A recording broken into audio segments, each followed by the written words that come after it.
Dobrý deň, vítajte pri dnešnom dieli, kde by som si rozobral rád dva z rumíkov, ktoré sme testovali na našej poslednej degustácii. Vlastne jeden z toho je rum a druhý je rum nerum. Neviete, čo je rum nerum? V tom prípade musíte byť noví na tomto kanáli a ja vám to teda rád vysvetlím. Moja kategória, ktorú som si sám vymyslel a volá sa rum nerum, tak sú všetky tie rumy, ktoré vlastne nie sú rumy, ale sú v kategórii rumov a častokrát sú predávané v kategórii rumov, čo je úplne v poriadku, len teda rád by som to uviedol na nejakú pravú mieru a vysvetlil vám teda, že sa jedná o spirit drink, ktorý teda ale môže byť takisto dobrý, ako sú aj rôzne rumy, ale bolo by fajn si to trošku oddeliť a spraviť si v tom poriadok. Takže prečo vlastne ten rum nie je rum, alebo prečo tí rumy nerumy sú rumy nerumy? Stratili ste sa v tom, čo vravím? To je v pohode. Dostanete sa do obrazu veľmi rýchlo. Aj rum má svoje legislatívne požiadavky, ktoré musia byť splnené. A stávajú sa prípady, kedy rôzni hráči vo svete alkoholu namiešajú niečo na báze rumu, ale pridajú tam niečo, čo tam nemôže byť. A v tom prípade to už nemôže byť označené ako rum. Jedno z tých pravidiel je, že do rumu v podstate môžete pridať iba vodu, aby ste ho zriedili na požadovaný počet alkoholu, aj ten počet, alebo respektíve tá časť toho alkoholu, ktorá tam musí byť, volum alkohol, musí byť dodržaný a takisto aj teda tie prídavné látky. Druhá prídavná látka, ktorú môžete pridať, je farbivo E150C, karamel, ktorým ho môžete dofarbiť, ale nič iné do rumu nemôže byť pridané. Stáva sa, že je tam pridaný cukor, ktorý vám dochutí ten rum, dosladí ho, ale pokiaľ to prekročí určitú hranicu, tak už sa to nemôže volať rum. To ale podľa mňa tieto spirit drinky nediskvalifikuje k tomu, aby to boli dobré a zaujímavé pitia a presne toho príklad tu máme aj dneska. Takže čo som si ja pre vás dnes pripravil?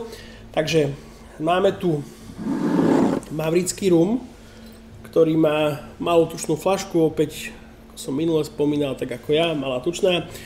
A je to teda miešaný mavrický rum, ktorý je fľaškovaný na 40% obsahu alkoholu. A je to taká teda fľaša už, som povedal, že prémiovejšia. Takže máme tu už aj korok, ktorým je to uzavreté. A ja si teda rovno už aj nalejem. Inak máte radi aj vy tento zvuk? No, asi hej. Či? Len ja mám takú chvíľku. Dobre, nalejváme si len trošku degustačné vzorky, ja to poznám, degustovali sme to prednedávnom a toto je konkrétne model teda s označením Heritage. Chcel by som vám povedať viac, ale viac sa na tejto etikete teda nenachádza, píšu teda iba, že to je v dubových sudoch, čo je asi klasika, s veľkou pravdepodobnosťou to teda budú bourbonové sudy. Bourbonové sudy je to, čo je najrozšírenejšie na trhu, je k tomu najlepší dostup. Tie sudy sú najlacnejšie a je to vlastne z toho dôvodu, a to určite viete, pretože bourbon môže byť daný vždy len do nového sudu. To znamená, že keď bourbon vytiahnete zo sudu von a ten sud, ktorý vám zostal, tak nemôžete znovu použiť ďalej, aby ste to volali bourbon, ale ten sud musí nájsť nejakú novú svoju cestu.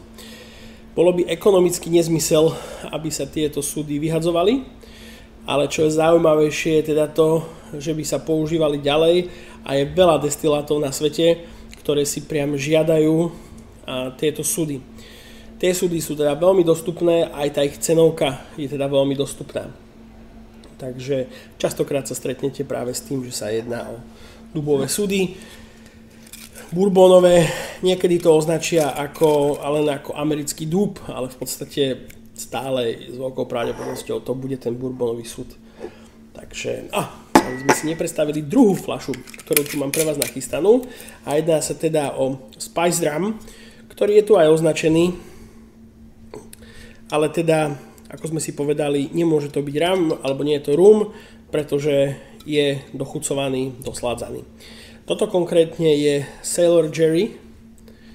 Veľmi krásna fľaša a je to vlastne vydané na počesť, alebo respektíve s fotkou a s menom človeka, ktorý bol teda, alebo ktorý je volaný otcom Taterov. Dúfam, že som teraz povedal dobre a nejakí Tateri sa na mňa neurazia, že oni nie sú Tateri, že sa to inak volá. ale on je tým otcom tej oldschoolovej techniky, ktorá sa používala. Za mňa je to veľmi pekné gesto, spraviť takto ako fľašu na niekoho počesť. Na jednej strane áno, je to marketingovo veľmi pekne predávané. Aj to sú také tie jeho klasické arts, ktoré on robieval. Ale teda áno, marketingovo je to veľmi zaujímavé spravené, pretože viete tým osloviť aj možno takú skupinu ľudí, ktorú by ste bežne neoslovili, len tým teda, čím je to spojené. To sa častokrát používa aj napríklad pri rôznych kooperáciách, či už s nejakými seriálmi, alebo hrami, alebo podobnými, kedy sa snažíte aj vlastne okrem nejakých rumopičov, tak osloviť aj vlastne kategóriu, ktorá má rada, povedzme, hry a čokoľvek, s čím je to spojené. Takže veľmi pekne zaujímavé spravené. Je to teda 40% obsahu alkoholu a tu vzadu už teda majú napísané, že je to spirit drink, čo je fajn, tak by to malo byť. A dokonca tu píšu, že je to made the old school way. Takže Fiddling Around and Son, to poznáte určite, Glenfiddich, Gránsku poznáte, takže spadá to pod nich. OK. Respect his legacy. OK. Ešte by sme si mohli aj naliať teda, že? Spravedlňujem sa. Tu na už teda máme šrobovací uzáver. Aj tá cenovka je veľmi, veľmi priateľne nastavená. V podstate pri oboch je nastavená veľmi priateľne. Ale teda poďme na tento maurický rum. Príjemná, sladká vôňa. Trošku huba buba žuvačiek. Nejaká tá korenistosť, ale ako nealkoholová. Voňa veľmi príjemná, ničím neurazí, by som povedal. Prečo nie?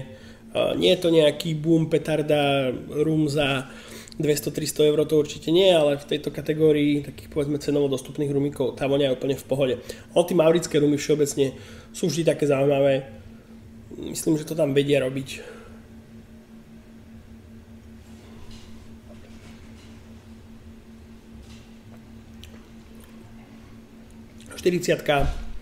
Taká ako na nose, taká aj v chuti.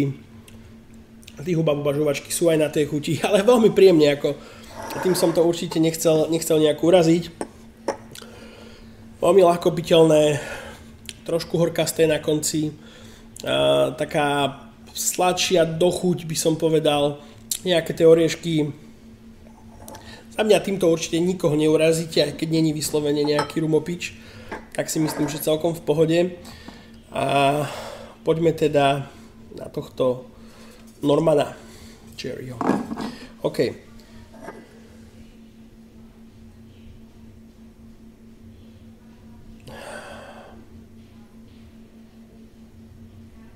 Dobre. Tu tá vôňa je dokonca menej výrazná ako pri tej verzii predtým. Ale tu máme takú peknú ľahkú vanilku, trošku koreninky nejaké tiež, ale nič také výrazné, čo by vám išlo utrhnúť nos. Myslím si, že je to akože namiešaná tá voňa veľmi príjemne. A určite nie je to opäť vec, ktorá neurazí. Navrávim, dokonca je menej výrazná ako ten, ktorý bol predtým. Tá chuť už bude iná.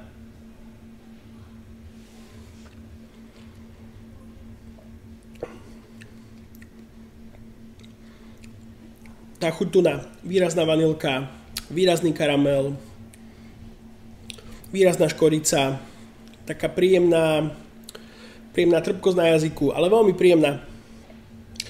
Ja by som tam dal tých 46% obsahu alkoholu, ale to je iba môj subjektívny názor, ja to mám rád, keď to má trošku viacej. Je to také až ľahko by som povedal piteľné, tak to si viem naozaj predstaviť, že si sadnete a fľašku vypijete ani neviete ako. A ten finish, hej, taká tá škorica v pozadí. Zaujímavé celkom. Určite to nie je niečo, čo by som nejako hanil, len pretože to nie je rum. Určite nie. Treba vyskúšať aj to. Ak sa bojíte skúsiť celú fľašu a kúpiť si, zastavte sa u nás v Trenčíne, Spirit Family, v Biskupiciach Stromova 1. Obidve tie fľaše tu máme v ponuke. Môžete si skúsiť panáka. Keď vám bude chutiť panáka, vygooglite si. Kúpite si tam, kde budete chcieť túto fľašu. Po prípade nejakú inú z tých ďalších 250 50-60 momentálne, musím to porátať, je ich tam pomerne dosť, ktoré si môžete vybrať a vyskúšať z našej ponuky. Takže čo dodať? Dodám len to, že každý mesiac robíme degustácie a veľmi radi by sme vás tu videli, veľmi radi by sme naplnili tento bar pri každej našej degustácii. Degustácia je akcia, ktorá trvá zhruba 1,5 hodiny až 2. Záleží podľa toho, ako sa rozkecáme a vždy si prejdeme 6 až 7 vzoriek, ktoré máte zahrnuté v cene tej degustácie. Niečo si o tom porozprávame, niečo tu zjete, samozrejme nechávame vás hladných a teda je to niečo, čo je určite zážitok a stojí za to. A ak ste neboli, tak sledujte naše stránky www.spiritfamily.sk, kde vidíte aktuálny rozpis akcií, kedy sú. Nahláste sa, príďte sa pozrieť. Takže ďakujem, že ste vydržali do konca tohto videa, ďakujem svojim Patreonom a vidíme sa spolu pri ďalších videách. Pekný deň a dovidenia.